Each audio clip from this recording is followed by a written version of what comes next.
Here I am enjoying a lovely showery walk in Lancaster and thinking to myself there are loads of trees in Lancaster.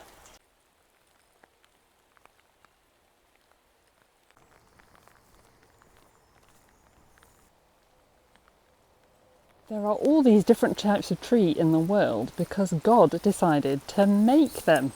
He made them bearing fruit with seed in it according to their kinds. Banana. Grapefruit. Grape.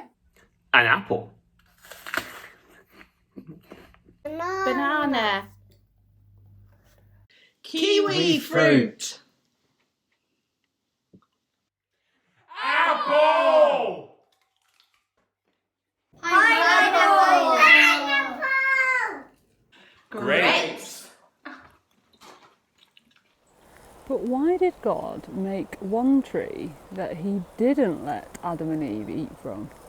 And the Lord God commanded the man, "You are free to eat from any tree in the garden, but you must not eat from the tree of the knowledge of good and evil, for when you eat of it, you will surely die." Imagine Adam showing Eve around the Garden of Eden for the first time and showing her all the different fruit they could eat from.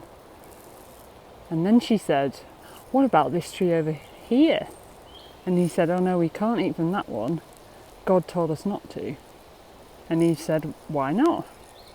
Adam would say, "Well, because God said, and we do what God tells us to do." Here's the Ashton Memorial, and I think the Ashton Memorial is a little bit like the tree of the knowledge of good and evil. If the Ashton Memorial was built today, it would cost £8.4 million.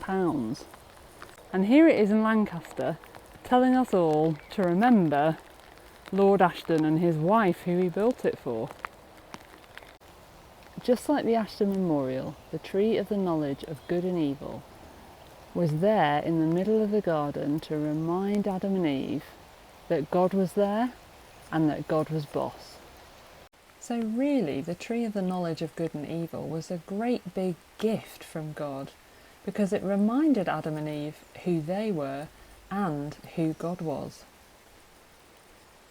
What happens in Genesis 3 is really sad news because we'll see Adam and Eve forget what the tree of knowledge taught them.